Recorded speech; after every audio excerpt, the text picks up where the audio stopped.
quick introduction. My name's Neil Bardsley. I'm an FA Club consultant, and you're here for the community funding for your club webinar. So hopefully we'll be able to give you some hints and tips and some good information about potential community funding. So I've got a series of slides that I'm going to take you through. If we can just move on to the overview. So today I'm just going to do a bit of a quick introduction to myself, a bit more information about me. And as much as I can on a webinar like this, I'm going to try and do a little bit of an icebreaker just to get a little bit of interaction back from you guys. I'm then going to run through a program of all different types of funding that can potentially support your club, dependent on the different activities that you want to try and pursue in and around football. This is about widening the sort of parameters of what a football club is in the community and the different types of funding you may be able to access to sort of broaden those horizons a little bit. Then we've got the wonderful June Kelly from Abraham Moss Warriors, who's going to talk a little bit about what they've done at their club. They've done a fantastic job over the years, and June will be able to fill you in all that. Then we're going to develop some sort of wider discussion. I want to hear a little bit back from you guys. Again, it will be through a chat function that I'll come to talk a little bit more. And then there'll just be a chance for any questions, final questions, and then I'll sum it all up at the end. So next slide, please. So just to start to see, before we come on to this actually, I'd say a bit more about myself. My name is Neil Bardsley. I have worked in the sport and leisure sector for around 20 years, primarily in the community development, worked in local authorities and leisure trusts. I'm currently a sport and leisure consultant, do a lot of bid writing and supporting small charities, sports clubs, different organisations get grant funding for a whole host of different activities. So if we jump back to my little slide now. So you should have a chat box, and I want to see some interaction from you if possible. Which is the most in the world, doors or wheels? What are your feelings? It's the greatest philosophical debate of this age. Do we think there's more doors, or do we think there is more wheels? I know which camp I'm in, but it'd be interesting to get any feedback from anybody. If you want to bang what club you're from as well, if you've got an opinion, you want to bang that in the chat, that'd be fantastic.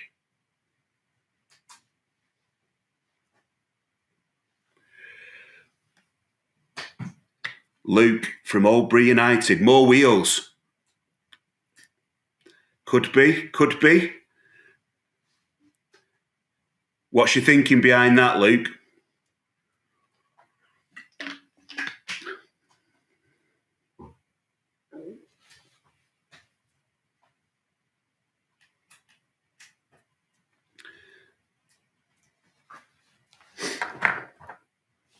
Thanks, Luke.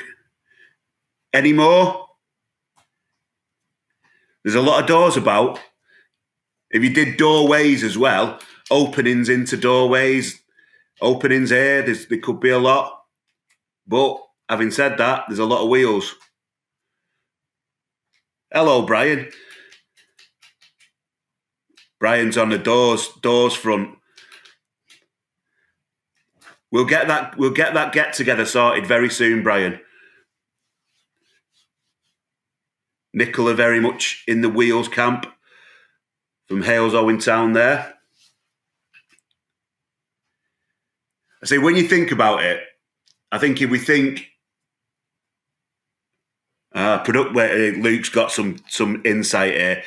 Production lines have wheels to move, conveyor belts, wheels in watches to make it tick, wheels on cupboards, cupboard drawers. Yes, lots of different wheel options. Okay. We'll see if any more trip through there, and if anyone had got any more to add to the debate, it'd be interesting to know. I've always thought doors, but I think I'm converted to the wheels, because there's so many mechanisms and moving parts. So I think we may have to go with the wheels team. If we just jump onto the next slide.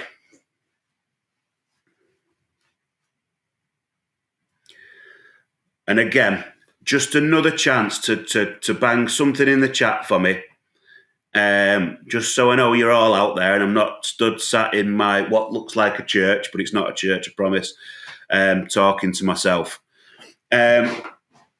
So, apart from Football Foundation funding, we can't use hands up because that doesn't work, but just drop a quick note in. You can say, yes, we have, or tell me the fund, or anything you've got that you've been able to access any type of funding aside from Football Foundation funding. So anything from that world of community.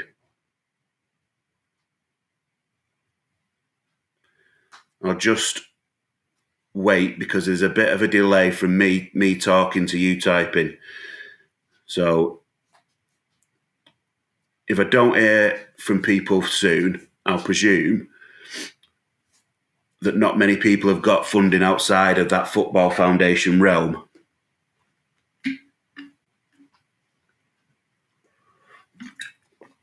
Bob Stretton, local authority.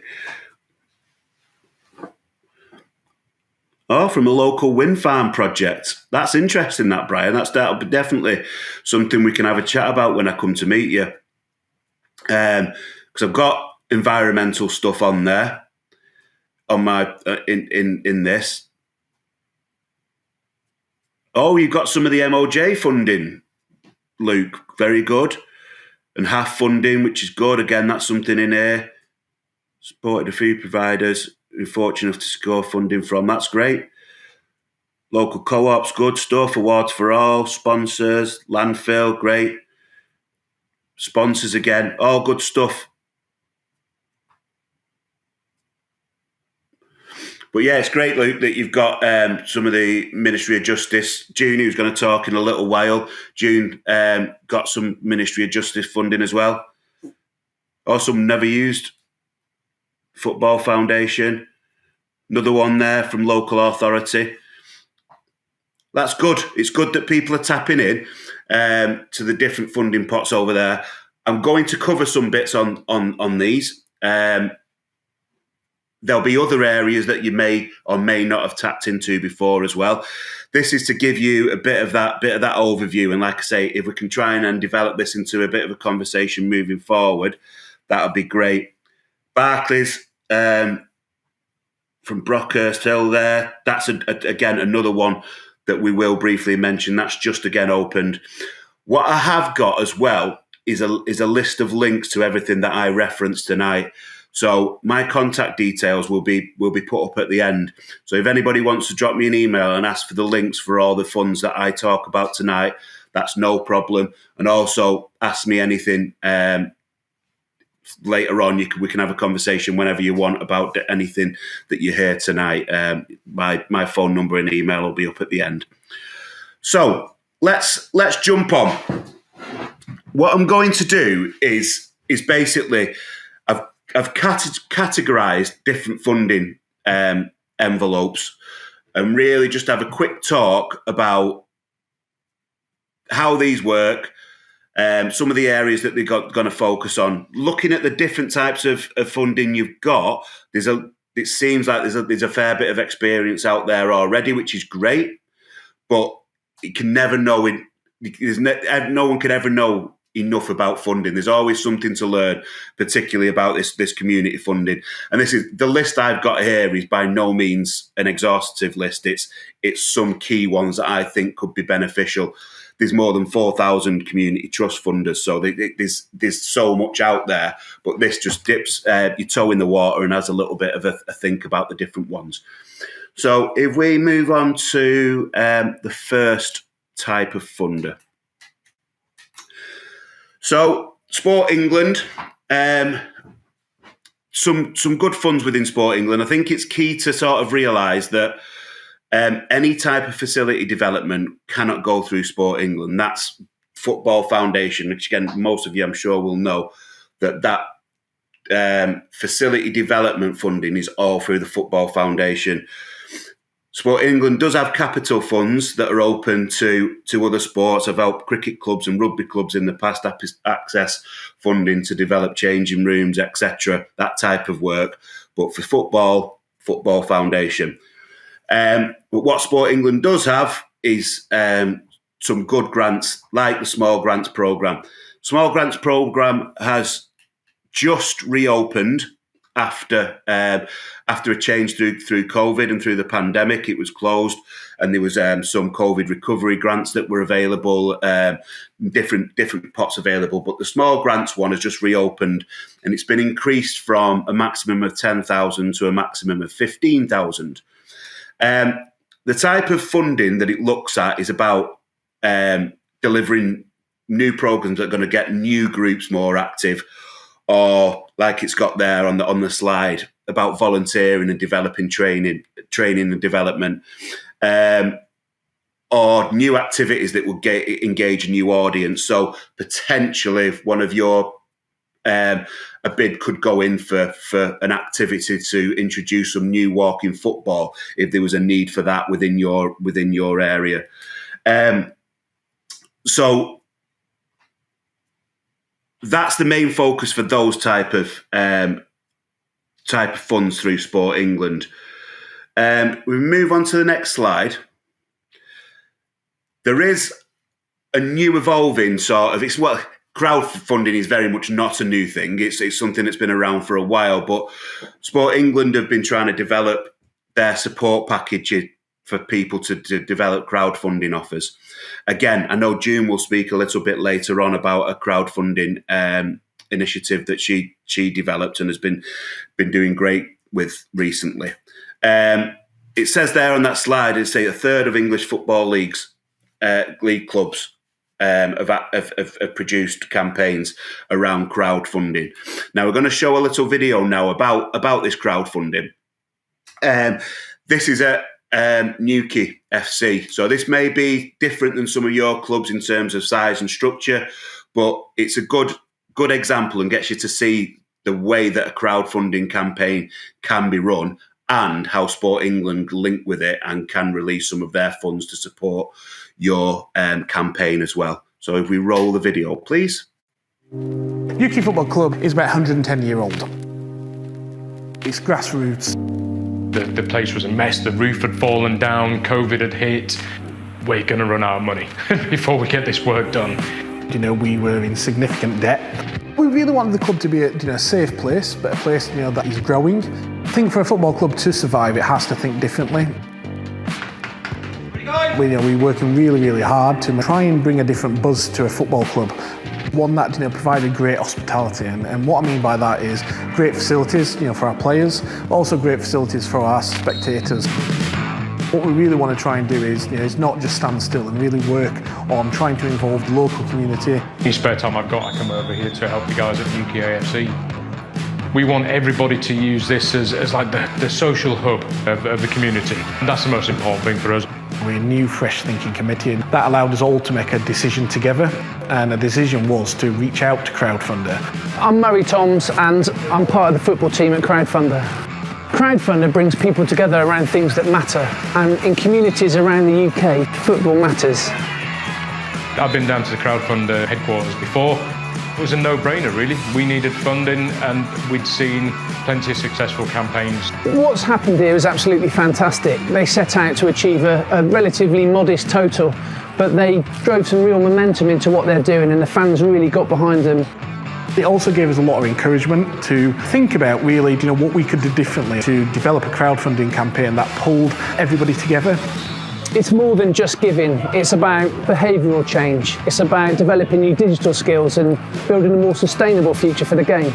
It drives meaningful fan engagement. So when supporters are invested financially and emotionally in what you're doing, it creates a really powerful bond with the community.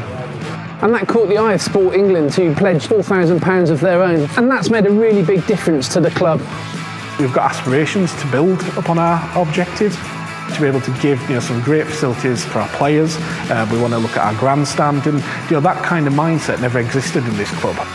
It's amazing, really, the help we've received from Sport England and crowdfunding. The impact of the £4,000 pledge to our campaign has really set a buzz around the whole community. It's really, really appreciated for a club of this size. And that's gave us some real edge to think about what can we actually do next.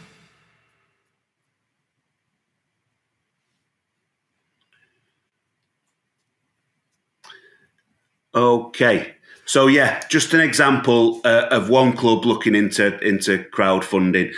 And I think these type of initiatives can work really well with emotive sort of projects, ones that it might be fixing a broken roof, or it might be that the club needs a new bus, something that can get a bit of a stir, get a bit of interaction from members of the club, the local community, people who are involved with the running and development of the club, can really get it out to their networks and really get that ball rolling. And I think if you can get a great campaign, it does take a bit of social media savvy, I think, but if you can get it out there and get a great campaign and get people buying into it, and you see that sort of ticker rolling up and the money coming up, then it really gets everybody on board and they feel they're part of something. So that's definitely a potential one. And the way that Sport England work with it now, there's support within the Sport England team to help you design your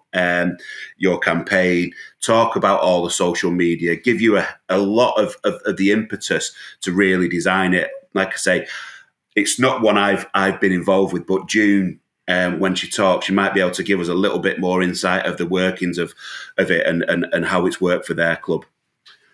Next slide, please.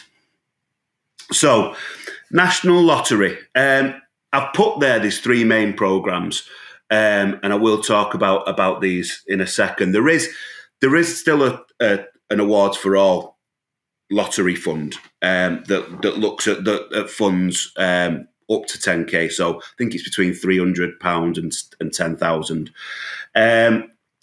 My feeling on going to the National Lottery for that type of money is, I think the Sport England small grants is the better place for that funding, just because the National Lottery funding, you really have to sell and diversify the way that your club are supporting the community, and it's not around sport and physical activity, because sport and physical activity sits with Sport England, and that's got National Lottery funding attached to Sport England. So for me, Awards for All, by all means, I know people who've been successful with it in the past. I know it works. But if you're thinking of that size, I would urge people to look at the Sport England small grants. It may be easier to link the outcomes of you as a football club to Sport England in that situation a little bit more.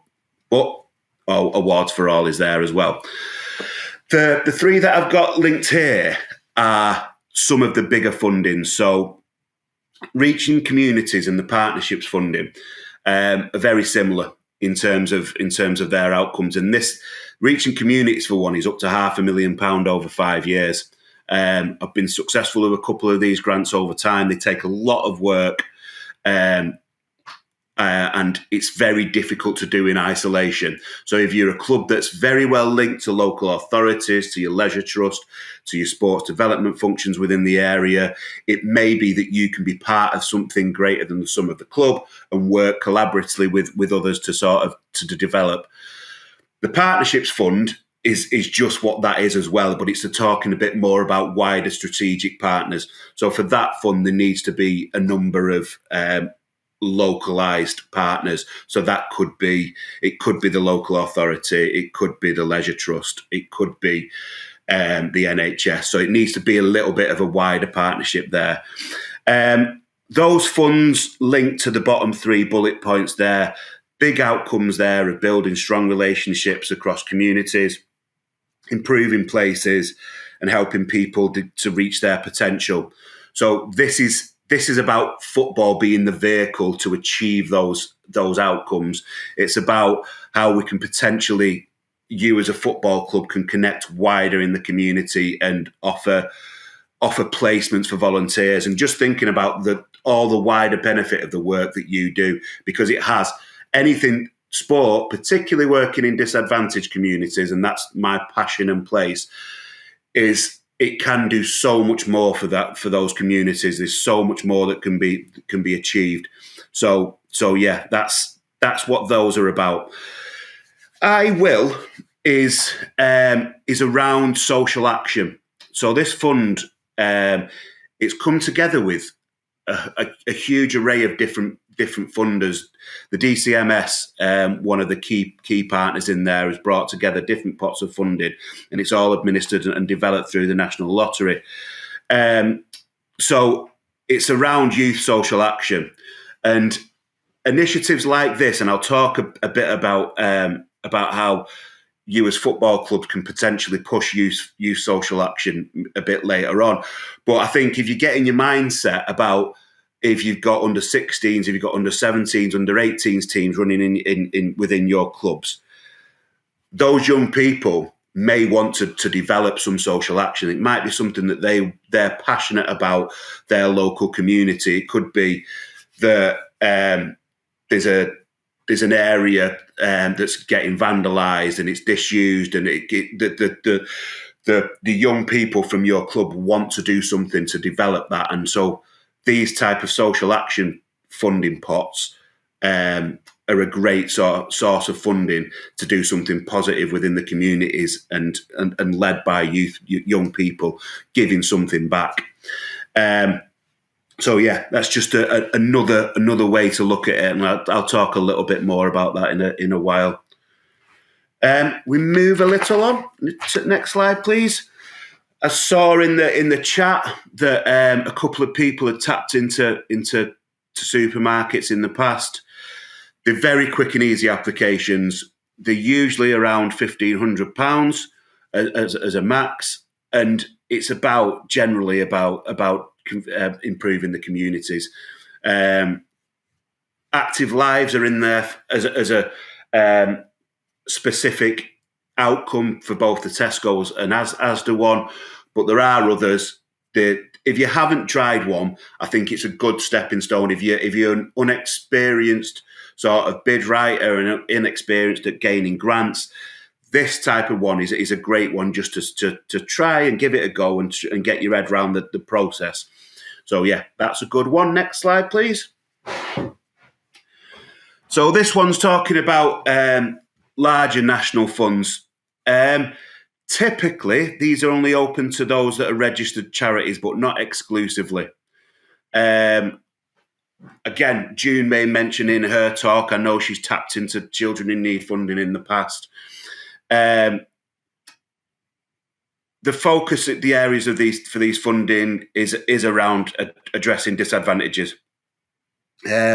Obviously, if you think about Children in Need, think about Comic Relief, those type of funders, you know what the campaigns, when they're trying to draw funding in that you see on the TV, you know the type of projects and programs that they want delivered with the funding. It's about giving people better chances in life. It's supporting social action. It's supporting like disadvantaged children and young people. So yeah, that's one, and we go on to the next one. These are some smaller national funds. Again, say typically between 500 and 2,000. Most of them at the lower end. Barclays Community Football Fund is obviously a football specific fund there. That is around more disadvantaged children accessing and being able to get involved in football generally. Magic Little Grants is a great little one. That's £500. It's very simple. And the way that I've worked with clubs, a variety of sports clubs and different organisations in the past around things like the Magic Little Grant ones is actually giving it to a group of 16, 17-year-olds and saying, right, this is your project. I want you to try and develop this. You write the application, because they are very simple. You come up with a project idea, put it together. When the funding comes through, we'll release that funding to you and you run with a little project. And it could be anything at £500. It's about that group of young people coming together, improving their skills, and really doing something positive. So the grant is almost a side to the development that happens for that group of young people as they go through the process. And then that could move on to them being potential support for writing bigger bids in the future. It's all about that organic growth and people not being too fearful of this world of grant funding. And I think if some young people can take their steps into that as an early stage, then you stand yourself in good stead. Next slide, please. So, trusts and foundations. There are tons and tons and tons of trusts and foundations that have charitable sort of grants. They tend to be around that figure of 5,000 to 20,000, although a lot can be smaller. It's almost impossible for me to sort of put a list of these up here because they are very geographically specific. It's a little bit different than tapping into a local authority or a national partner like Sport England around their funding, because it's with Sport England and regional and national sports organisations. Their priorities are clearly set through strategic steer. They want to get more people, more active, and all the rest of it. With the trusts, it's them administering these grants, so it's about what they hold dear. So the Thomas Wall Trust that's on the list there, that's an organisation that's about getting people ready for employment. It's about upskilling young people and giving them confidence and developing their sort of resilience and things like that. So that's very specific around what they want to achieve. And you'll find that from each little trust as well. Again, geographical, the Warburtons one there is one that's accessible to geographical areas close to myself. So Oldham, Rochdale, Tameside in Greater Manchester, those three areas are able to access Warburton's Family Trust grants. And there'll be different trusts within every location and different geographical area of the country. So yeah, it's one to really look at, put feelers out, speaking to your sports development professionals within your local authority or leisure trust in your local area should provide you links to those different ones. But community grant finders is another way to search and look for opportunities there. Next slide, please. So this is one that's, for me, a very big part of work that I've been involved with throughout my career. Done a lot of work around violence reduction, reducing antisocial behaviour, supporting young people in disadvantaged communities. So community safety funding, it's there to address a specific need, but football can play a huge part in that. You guys are based in the heart of the communities, and you can be such a positive outlet for young people who may not have a lot to do with in their spare time and may be prone to getting dragged into crime and antisocial behaviour issues. And so giving them a positive outlet is hugely important. The type of funders are listed there. Police crime commissioners have autonomy over their funds.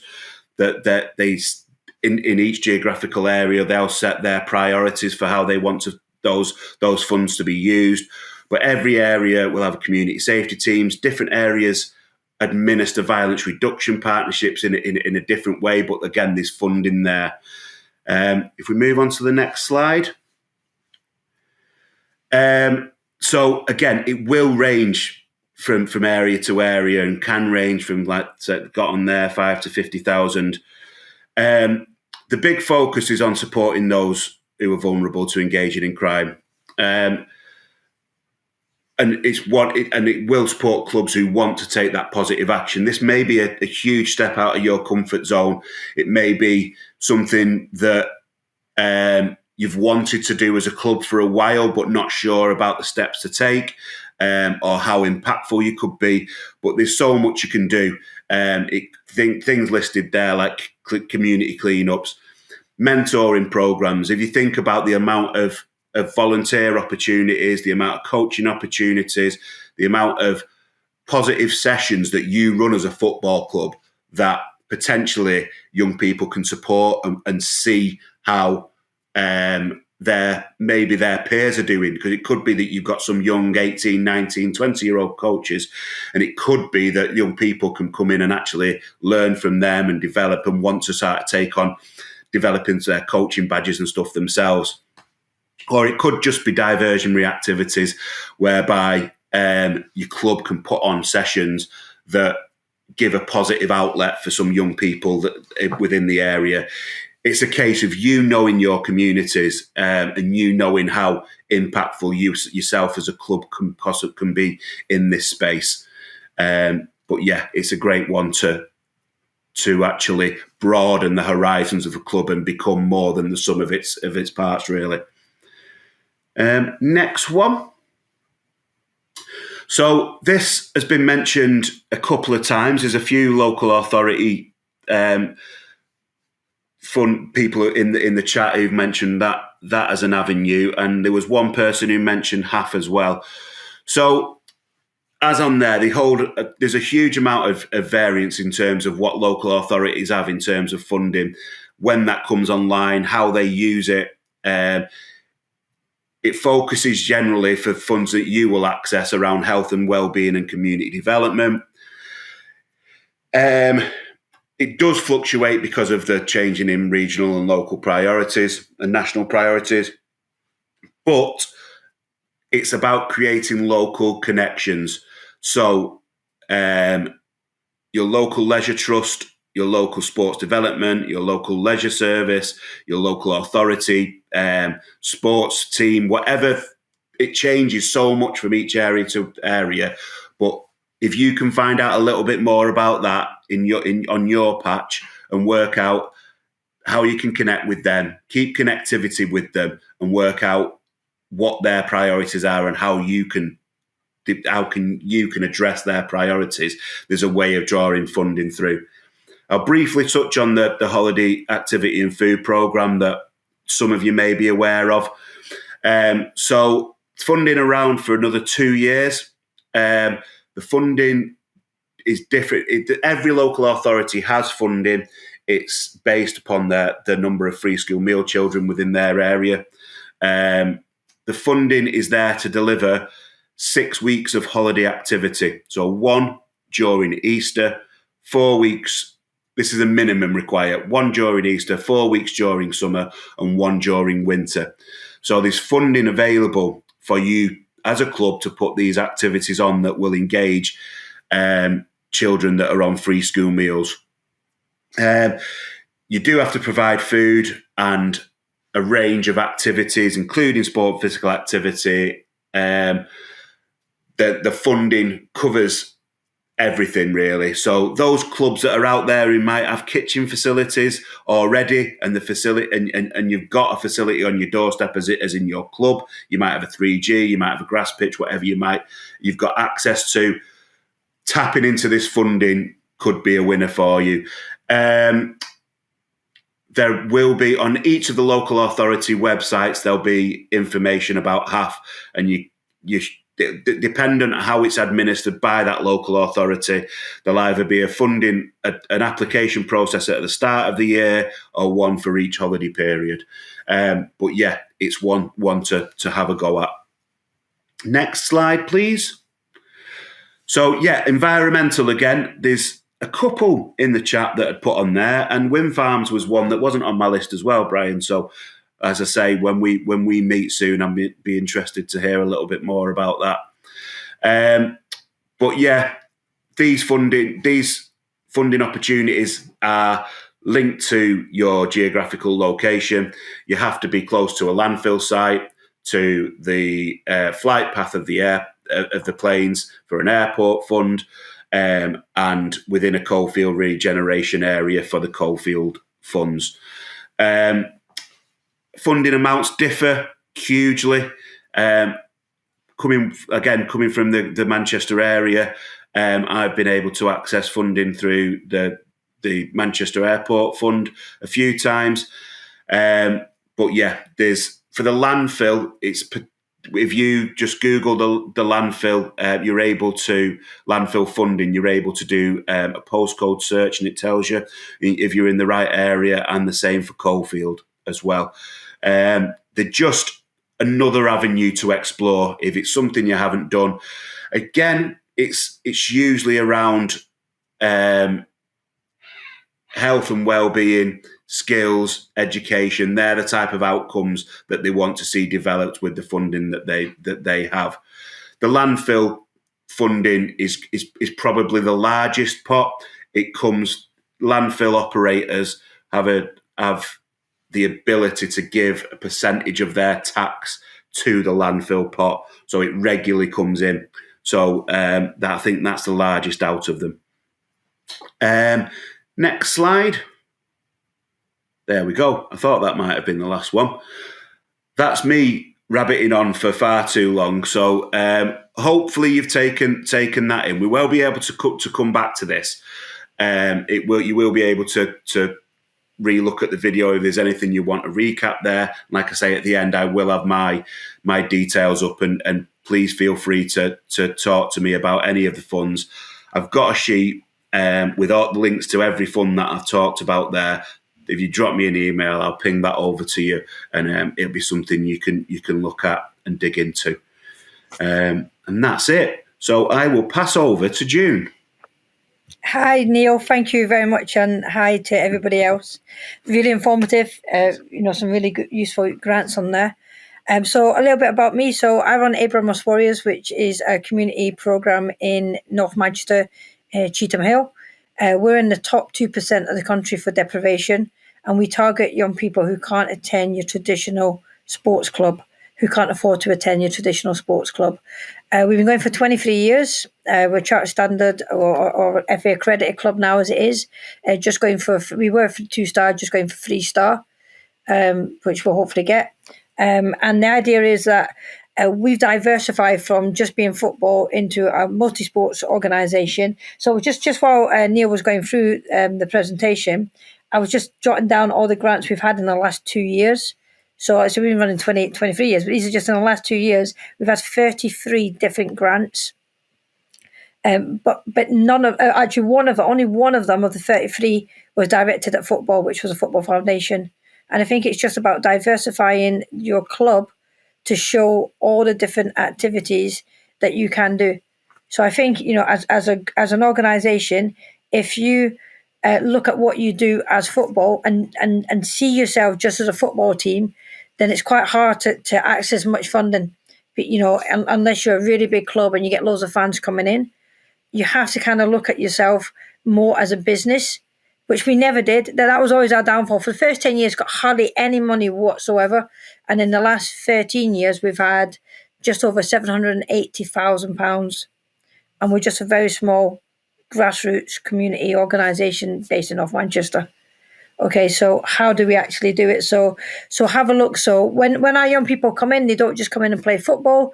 They'll come in, they learn life skills, they learn the importance of teamwork, communication, looking after the body, eating healthily, discipline. So when you're applying for grants, you're not saying, I want funding to pay for my football team. I want funding to teach these young people life skills so they can learn discipline, teamwork, and we're going to use football as the tool to enable that to happen. Then all of a sudden funders will fund you. Whereas if you go in and say, I want funding to pay for my football team to just go and play in the league. Our kids play in leagues too. But if you put it in as, I just want my football team to go and play in the league, then they're not going to fund you, or very, very rarely will they actually fund you. Whereas if you go along the lines of, like I said, these are the skills that they're going to learn when they're actually in here. So football is just a tool. Then you're much more likely to actually get funded. So I'm just going to quickly run through some of the grants that we've had. And again, I can always send Neil a link to all of these if anybody's interested in any of them. So obviously Football Foundation, but that was just for goalpost. That's the only football one we got. Half, so the half, just last year alone, we did 10 weeks last year, 2 weeks at Easter, 6 in the summer, 2 at Christmas, and we got, for 80 children, we got £81,000 to run a play scheme for 80 children. That's £1,000 per child. Obviously, Manchester City Council, just general funding, youth and play. So we've just currently got a bid in at the moment for youth and play, because all of our football incorporates all those life skills that youth workers are trying to teach. So we've just put a bid in currently for 102,000 for youth and play. Forever Manchester, which is just our local community foundation. Every single part of England have a community foundation. Just Google your local community foundation. They've always got at least 5 or 6 different grants on the go at any one time. The National Lottery, so we got awards for all. So we got Reaching Communities. We had £216,000 from Reaching Communities, and at the time we weren't even a CIC. We were CIC now, but we were just a normal, constituted, charter standard football club. That's what we were, and we still got £216,000 for Reaching Communities. Again, to work with young people, but we sold it on the grounds of we were teaching healthy lifestyles, improving self-esteem, improving confidence. That's what our 3 outcomes were. Although they used football for all of those outcomes to achieve those, football wasn't the main aim. What else have we got? BBC Children in Need. So at the same time as the lottery, we also got 153,000 from BBC Children in Need to run football and science, football, numeracy and science program alongside it. The Welcome Trust to do the science program. The Youth Fund. So we got for an outdoor gym in our local park, and we're currently going to have £1 million coming into our area over the next 5 years through the Youth Empowerment Fund. Obviously, Tesco and Asda, obviously Bags of Help, which I know Neil mentioned. Groundwork, they're another one that are really good, giving up to grants for £2,000 or £3,000 for local social action work. The court, but I'm going to come back to them because they won the crowdfunding. Arnold Clark do this every month. It just comes on Twitter. You just literally put your name down. They ask just to name your club, and they randomly choose 10 organisations every month and give you £1,000. No strings attached, no reporting, no monitoring, just £1,000. We've had it twice. We literally just put our names down and been chosen twice. Ministry of Justice funding, so we just got £20,000 to do a 12-week programme with 28 young people. Violence reduction unit, again, like what Neil was saying, if you're linking with your local police and your local neighbourhood team, you can get funding through the violence reduction unit so that pays for our sessions on Thursday, Friday, Saturday nights for diversionary activities. Comet Relief, the police fund, so with the money they raise from stolen goods, they reincorporate and give out to good causes in the local community. Neighbourhood Investment Fund, so over the last year I think we've probably had £19,000 just to put on local events. So we put on events for the Jubilee, we're going to put on an event for the coronation, so that paid for all the food and entertainment and stuff to go on. Sport England, we used some £10,000 of that for the Jubilee Fund. Awards for All are good, but they don't like funding football. They tell you to go to Football Foundation or Sport England, and you have to really turn it around and maybe, if you're looking at futsal or walking football, but for traditional football, Awards for All, not that keen on it at the moment.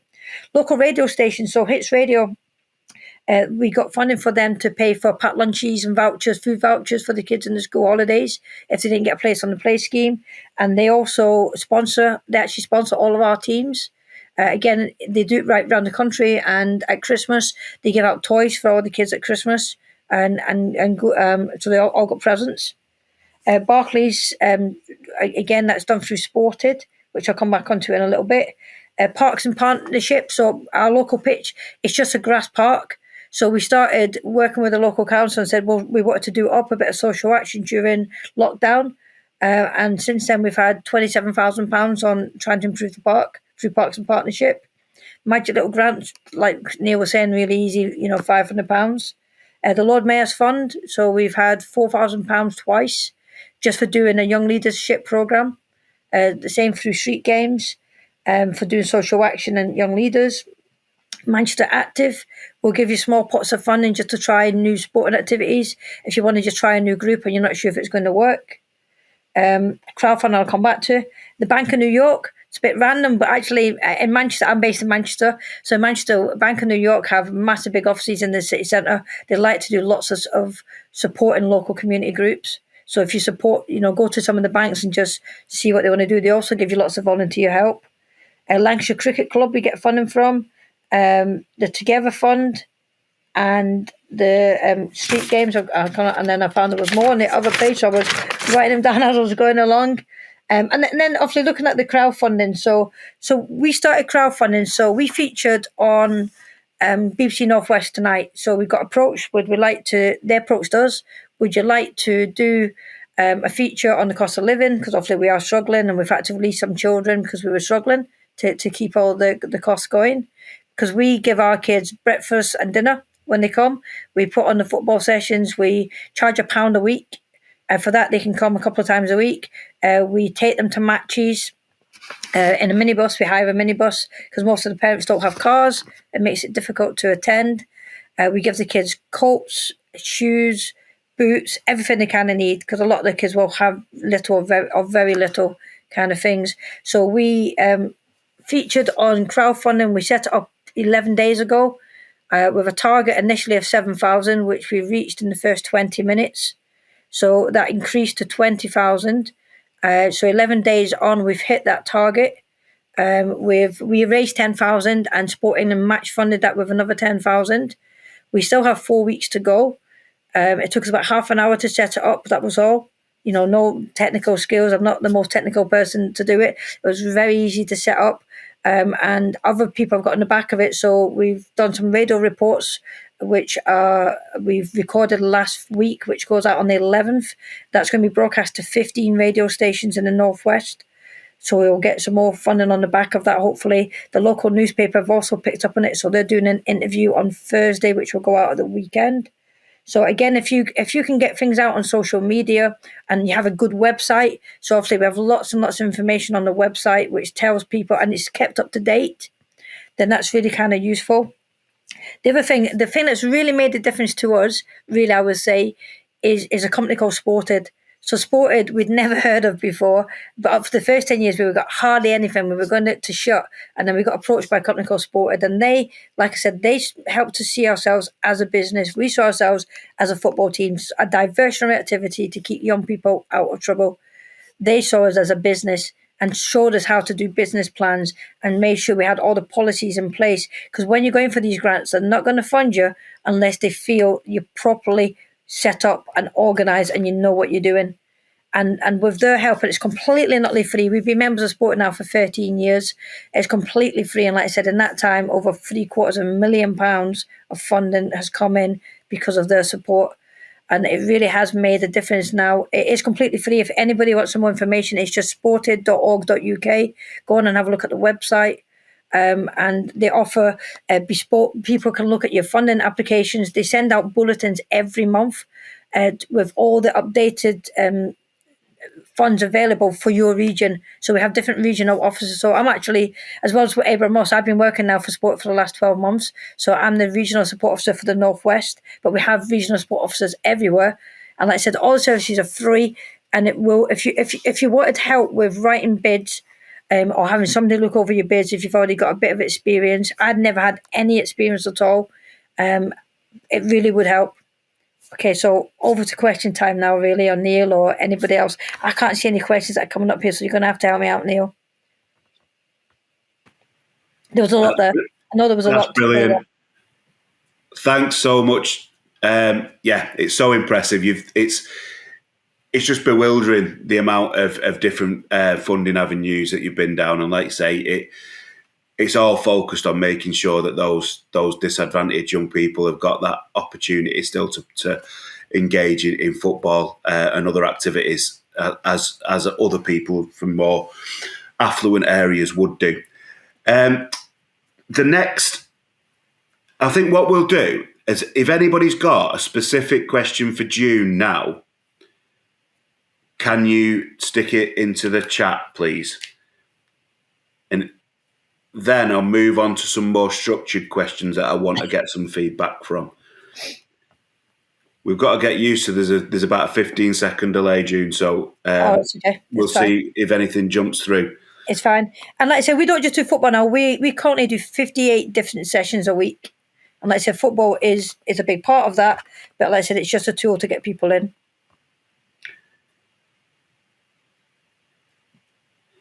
He's got a well done, June, in the chat there. Thank you. I would echo what June says about Sported. I know it's helped a lot of organisations that I work with particularly develop their governance and structure and, like say, getting the policies and everything set up so when they're approaching funders, all the ducks are in a row to start with. You're starting from a great footing. So, yeah, they're a great organisation. The other thing I meant to say, actually, and I've just seen it now on the other side of my page, is what's really helped us now, because grants can take a long time to write, okay? So when you're very first doing it, it is really time consuming, particularly those bigger pots of funding, is I've now got, there's 10 main questions in any grant application that you'll come across, and there will only be one of those 10, or maybe 6 or 7 of those 10 main questions. So I have a list of all of those questions already on my laptop, already set up ready. So when a new grant comes in, instead of me spending hours and hours doing it, it'll take me about half an hour. I will literally cut and paste and put them in and slightly adapt the odd word fitting into whatever that grant is. But it's worth taking 2 or 3 days to literally get some really good answers and have them ready so that when grants come, you can literally use them for all of them. Yeah. There's a question here, June, that's come in from Tim. Is the time delay from filling in the application to receiving the funds an issue? Yes, sometimes. Now it takes 6 months. Not Awards for All, sorry, and not Awards for All. Awards for All takes 6 weeks. Reaching communities takes 6 months. But that shows in the difference in it, because Awards for All, you go for £10,000. Reaching communities, you go for up to £500,000. So hopefully, there is that kind of difference. BBC Children Need, again, they have a small grant which takes 6 weeks.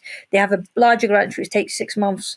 It all depends on what you are trying to achieve. It's usually the smaller the amount of money, the shorter time that you tend to have to wait. Yeah. And like I said, the half programs is a really good example. So many sports groups now can go for half. You know what I mean? It's a very, very easy part. It took maybe 15 minutes to fill in. And like I said, we're applying for we've got 81,000 last year. It took 15 minutes to fill in. It's locally administered, so different decisions will be made in different local authorities. But in general, they are very easy. Nicola's got something here saying, are you all paid? Or are you all volunteers or paid? Volunteers. All volunteers? Volunteers. And how do you facilitate the half terms then? How do you facilitate the half sessions? Is that with paid staff? All volunteers? All with volunteers. Wow. Yeah, that could be a challenge. We have 91 volunteers. Wow. And we didn't used to, but they've seen the value of our parents have seen, and it's predominantly parents. Our parents have seen the value of what the club can do on the community, and the community people have seen, particularly over the last 2 years since we've been doing Up the Park, or 2.5 years, the community have really seen the difference that the young people can make. Before they were scared, a lot of community were scared of the youth in the community and seeing them hanging around. Then they saw them spending time, and we've put over 4,000 plants in the park. We're putting an orchard, we're putting an allotment area for the older people. And now more and more people have stepped forward and said, we'd like to come. You've helped make our place nice. We want to come and help you now. And they give up the time and the holidays to help them. Yeah. And just one last one from Nicola here, and we'll move on to the other questions. And this is very much up your street, June. In terms of this, they've noticed a drop off with the children attending due to them not being able to pay for sessions and games. Which avenue would be best for funding? Well, that's why we went down to the crowdfunding thing, because a lot of funds, you have to be very specific what you're asking for, and a lot won't fund like food and won't fund paying for the sessions. So by doing the crowdfunding page, we've done it in such a way that we have an honesty box. So if the kids have the money, they put it in. If they don't have the money, they don't put it in. They don't get turned away.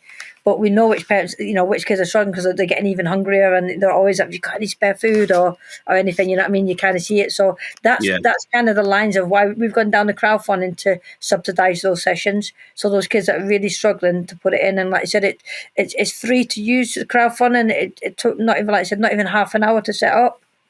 Yeah, I would definitely echo that because it is no strings attached funding in that sense.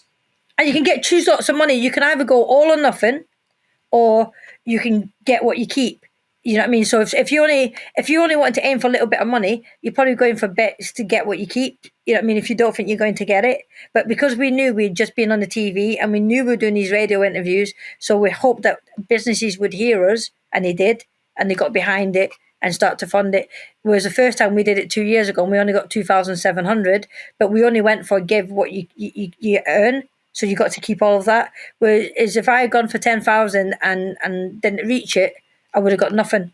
You know what I mean? So you have to make the choice on, if you think you're going to get a lot of money, then go for it.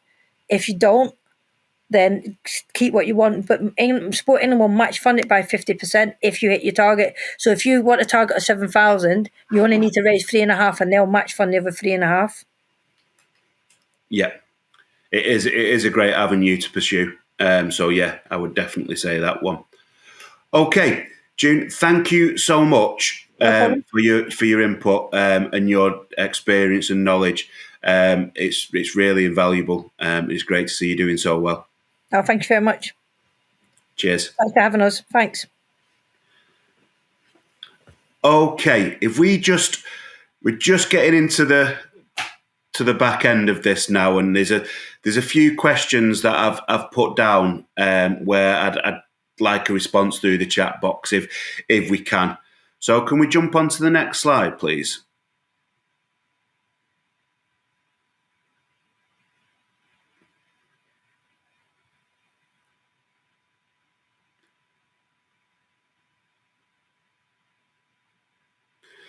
So the first question there, and it's for anyone to just throw into there, saying, what type of funding are you looking for?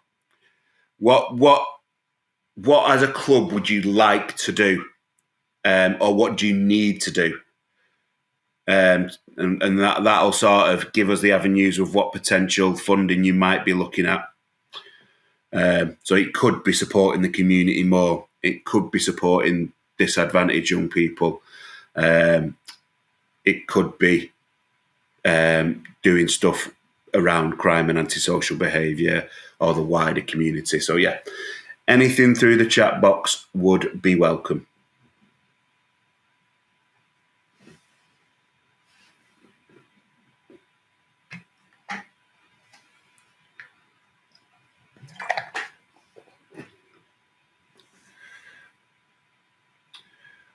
Would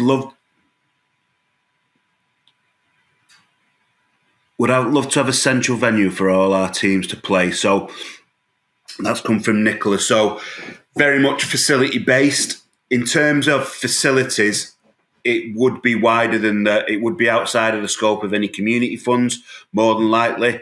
And the Football Foundation is the avenue to go there for facility development. There is different caveats, different requirements you would need. One of the key elements to look at potential facilities through the Football Foundation would you be owning the land. That would be the first key. If you want a further conversation on that, then I say my contacts are in the end. Please give me a shout. So Luke in here, so it'd be very much around the non-football related projects, mental health, cost of living, violence reduction. Okay, so there's quite a few avenues there that I've talked about that can hit a lot of those areas. Some more coming through now. Looking to add sessions for kids who can't afford football kits, introduce sessions with kids with disabilities, SEN, and there's nothing in our area. Okay, so looking at those more disadvantaged groups, Sport England particularly has priorities around engaging more people from marginalised groups, from those that are facing disadvantage. So Sport England could be an avenue there.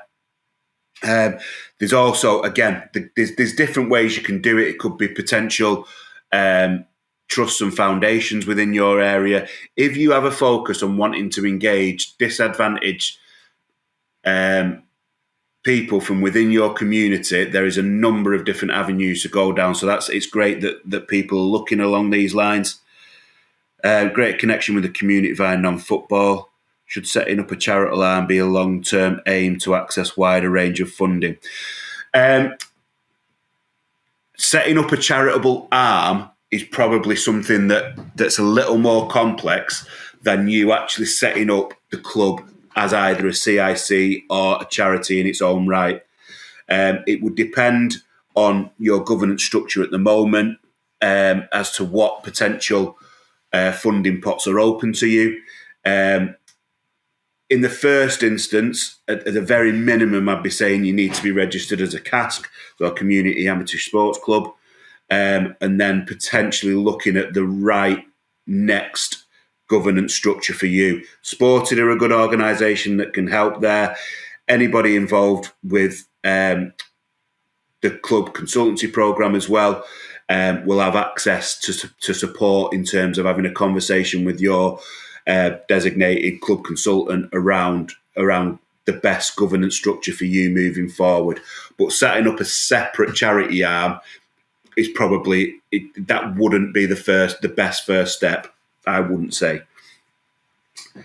Okay, so the next question here: have you hit any roadblocks if you've been trying to apply for funding? So, has anyone had a go and then found difficulty, hit some big stumbling blocks that have really thought, I can't do this, or this isn't for me?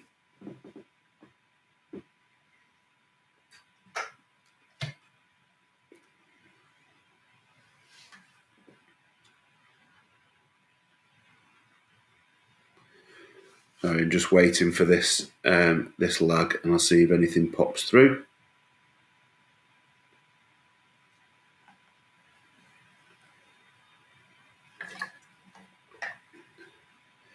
Main roadblock is finding volunteers to help keep and run projects sustainable. Yes, yeah, I can see that as a challenge, and difficulties of not having your own ground. I will come to I'll see there's a few more pop through there.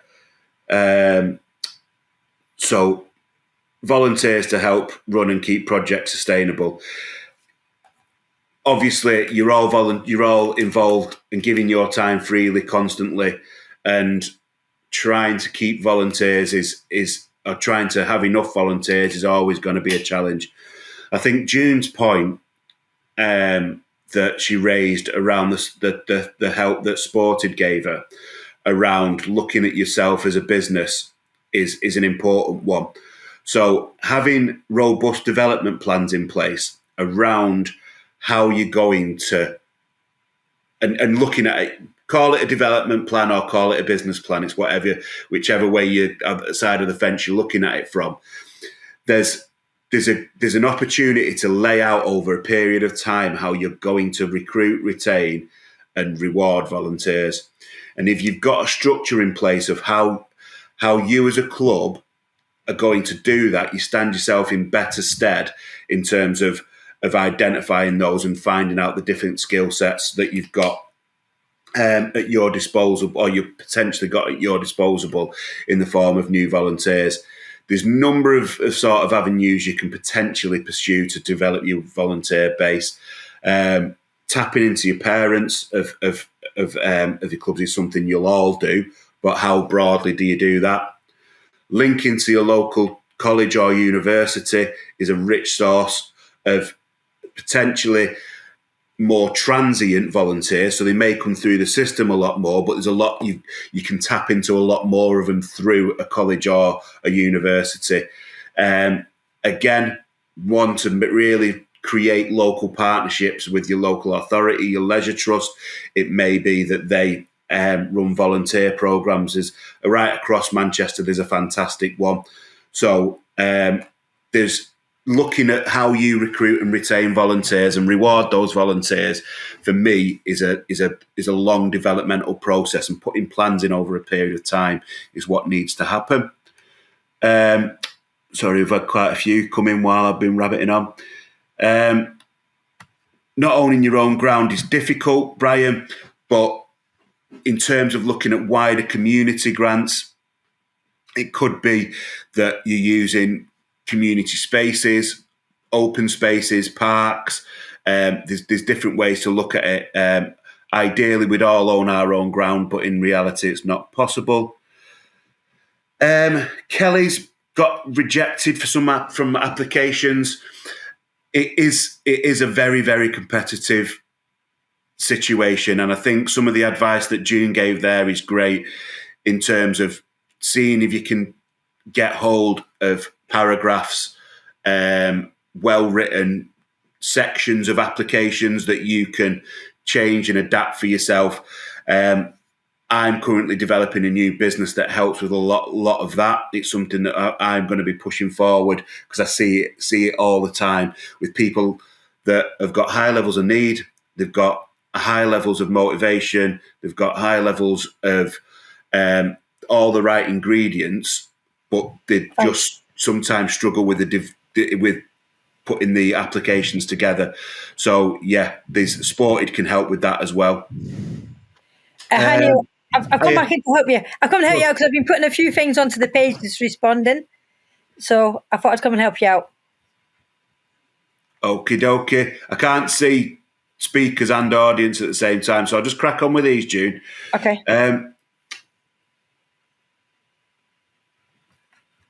So some more facilities-based questions there around security of tender. Again, that will be more Football Foundation related, and I want to talk a little bit more about the community grants in this space. Grants looking at sustainability, but if you don't have your own clubhouse, it's difficult. I think sometimes, and June, you may echo this, is that looking at these wider community grants, it's not going to be a silver bullet and you're cured and you're going to get sustainable funding. It's an ongoing process, isn't it? All the time. And I was just commenting back to some of these things. We don't have our own site. We use a grass pitch. We haven't even got a 3G pitch. We're getting all this funding in and whatever, but it's for specific programs and specific projects. Because like I said, they're not funding a football team as in a football club as such. That you need to go for the Football Foundation and see if you can then get a pitch, in your area. What I mean? You're constantly. You literally write a grant. It'll last for a year, 2 years, maybe 5 years with a lottery, but most of them a year, 2 years probably at the max. And you're constantly writing them, and you're spending just as long as you're not just writing them. It takes the time. It's doing the monitoring and evaluation. Because if your monitoring and evaluation isn't good, that gets told to the other funders, and people don't fund you. So your monitoring and evaluation has to be even better than what your grant has to be, because that's really what you're judged on. Because you're saying that you're going to get some good outcomes, but if you don't achieve those outcomes, that gets passed away. So if I was applied for street games and I don't send in any of my responses or how the kids have met their targets, then they're not going to fund me again. And that reputation gets passed around to the other funders, because quite often they talk to each other, don't they, Neil? When they're in there, and then the reputation, they never do the things on time, or they're late putting everything in. That all gets noticed.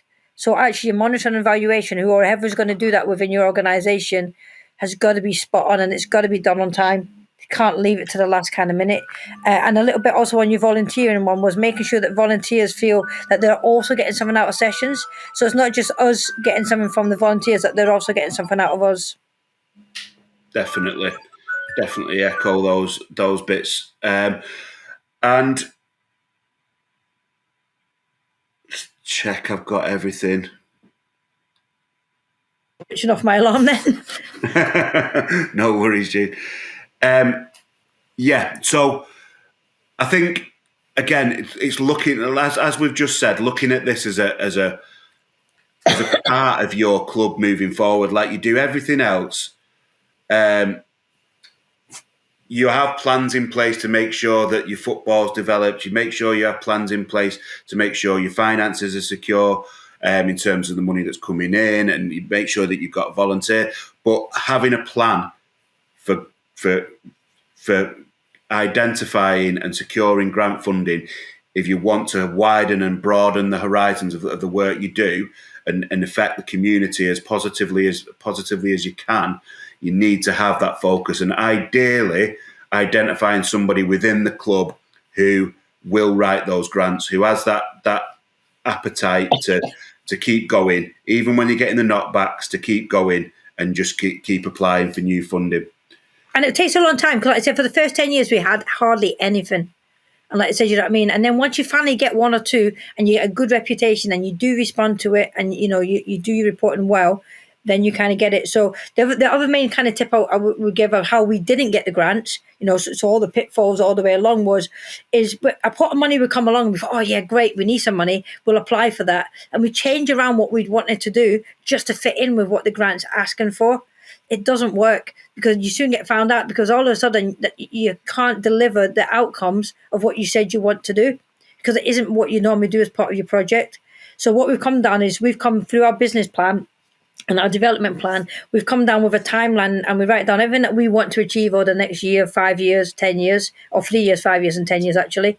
And then we've put next to it what sort of money we need for each one. And we work along it that way. So if it doesn't fit in with our program aims, we don't bother applying for it. So it's not applying for everything, because actually the more you do that, the harder work it actually is, and it doesn't benefit you in the long run. You know what I mean? That was a pitfall that we learned the most back on.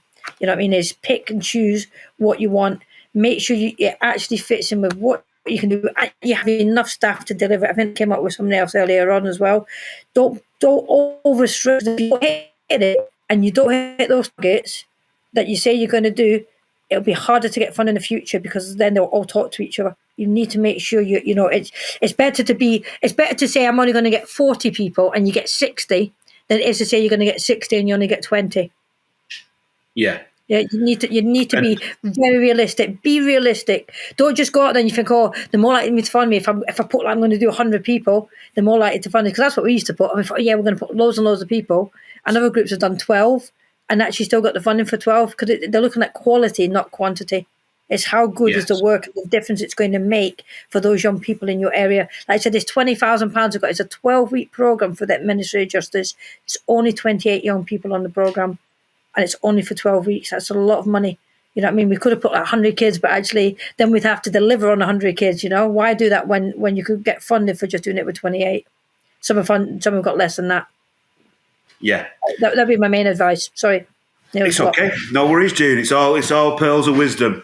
I think adding to what June's saying there, it's one of the key elements to being able to be successful with grants is to understand the need in the area. So being able to articulate the need, right?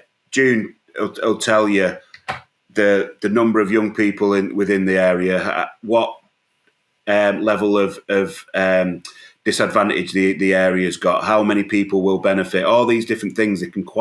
June can quantify the need within the area, and articulating that in your bid is hugely important. The other element to try and get right in a lot of bids, or in most of your bids, is around those people who are going to benefit having a voice, getting their voice across. So that community engagement, to being able to tell the funder that you spoke to the community, you know the community, and through this process of speaking to this group of young people, or this group of older females, or whatever group you're targeting, that we've spoke to them, and this is the problems they've got, this is the disadvantage they've got, this is why they're struggling to get active, etc. Telling that story within your applications will stand you in good stead. Going back to that, that's a really good point, Neil. Is Sport England have the best tool on their website now. So you literally go on it and it tells you about every statistic about anywhere in the UK, well, anywhere in England, not in the UK, anywhere in England. You type in your postcode, it will tell you every single fact that you need, from breaking it down from education, schools, health, people that live there, poverty, everything, absolutely everything within your area, broken down to different age groups. Okay, and then it will compare it with something that's like 3 miles away from where you are. We'll compare it with it nationally so that you can show those stats about how your area is in an area of disadvantage, if that's what you want to do, and you can break it down exactly what you want. Free tool, just go on, it's just on Sport England page. It's really easy to kind of access. Yeah, very useful. Thanks, June. We've got, for volunteers, what qualifications do you all have to be able to deliver the programmes you are? Health and wellbeing, healthy eating. So, I think what you mean in here in terms of delivering the half programs and things like that. In general, to deliver a sports program, it's preferable that someone's got a level 2 qualification in sport, but in coaching football or coaching whatever sport, to deliver that sporting activity. That will allow that sort of governs and shows that there's a high level of quality. I would, in terms of half specific and accessing that funding around the free school meal stuff, it's about having that conversation with the local authority, because it could be that you can team up with another deliverer who can provide some of those skills if you haven't got volunteers that have got those qualifications and are able to lead sessions. It might be that you can host and support, and another organisation does that delivery. I hope that answers your question. Our volunteers, we've just got DBS checked, safeguarding, first aid, and then, like it says, we've done a multi-sports activated courses through street games, to be fair. We've done them just to give them the basics so they can play games. And there's always at least one, like you said, at least one level 2 coach, that will come from the club, that will kind of support there. And then if we're going to do a specialised activity, then you use their instructors. Like if we do outdoor pursuits, we would use obviously their instructors to kind of doing it. But on the minimum we have is like it says, safeguard and first aid and a DBS for all the volunteers. Yeah. Fantastic. I know I'm conscious of time. We had... Wait. Yes, good stuff. I'm conscious of time. I had a couple more questions on there, but I think some of it's been teased out through these conversations. So could you just go back to that question slide just in case there's let me... I think if we try and amalgamate those two last bits, if just a last chance, if anybody wants to mention stuff, anything you feel you need within the club, or any support you've been able to find to address that need. So, do you feel you've got gaps within your club is basically what I'm asking, and has anyone managed to find solutions to the gaps that you've got within the volunteer base or whatever it might be at the club?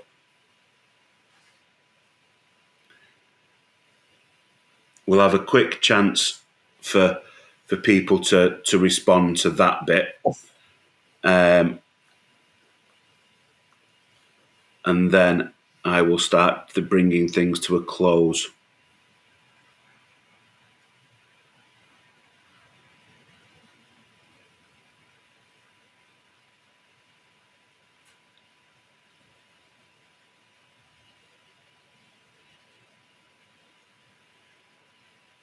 Don't think we've got anything coming through there. I think the things I was thinking about really relating to this is just trying to tease out whether, if you've got difficulties with finding the right people to write bids, or you struggle with the amount of volunteers or the time or connections, then the best thing to do is just trying to reach out. So use organisations use the club consultants that are there, use Sported, use Street Games, use your local authority. Try and develop partnerships as widely as you can. If you have those conversations, the chances are that you'll fit in. inevitably stuff starts pinging through now. Funding to support volunteer training. There is funding that helps with that type of stuff. Generally looking at the local authority. It could be you putting specific programs together. If you framed it around supporting young volunteers, some of the funding pots that we talked about previously would help. But even those generic pots like supermarket pots might be good to help with volunteers and training. Struggling to get people to give up their time. And it's not help with leagues and clubs starting to add paid roles to their clubs. Yes, get that.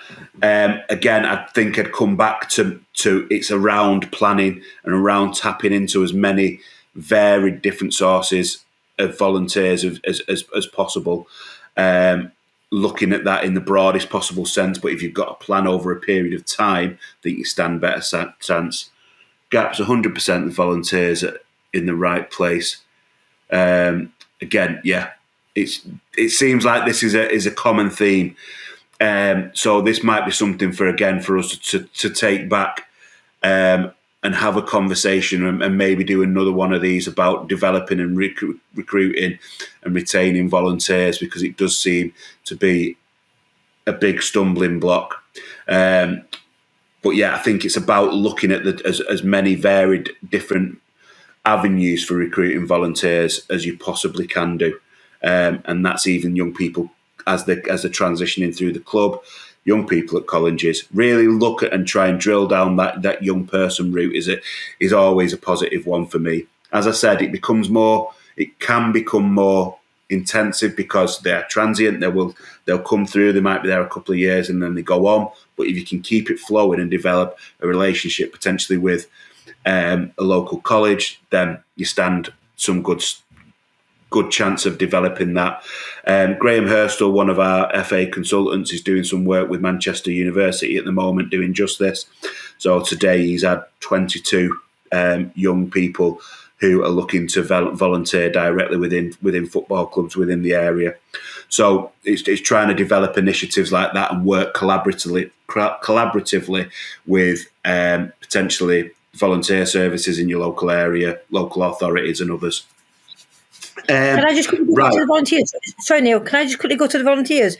If they're looking for, sustained volunteers, ours are all within our local community, but I know ones that you can get is through social action. A lot of the big companies now all have social action policies where staff get 3 days off a year or 4 days off a year to do volunteering.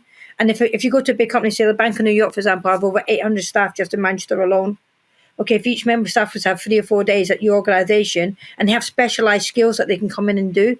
So help with social media, help with your accounts, help with writing your grants, because they have people that do that already. So they might not be there. You might not have somebody for 3 or 4 days, but they can do a specific part of your program. If you were to contact any big local companies, they all do, or not all, but 90%, I say, of big organisations now have social plans where staff get time off for volunteering. And they could really help you if you're doing a specific. They might not help you as a week, doing your football coaching or stuff, but they will help you with the behind the scenes stuff. Yeah, good shout, June. Right, I'm very conscious we are ticking to a close. So, in summary, just gonna say this.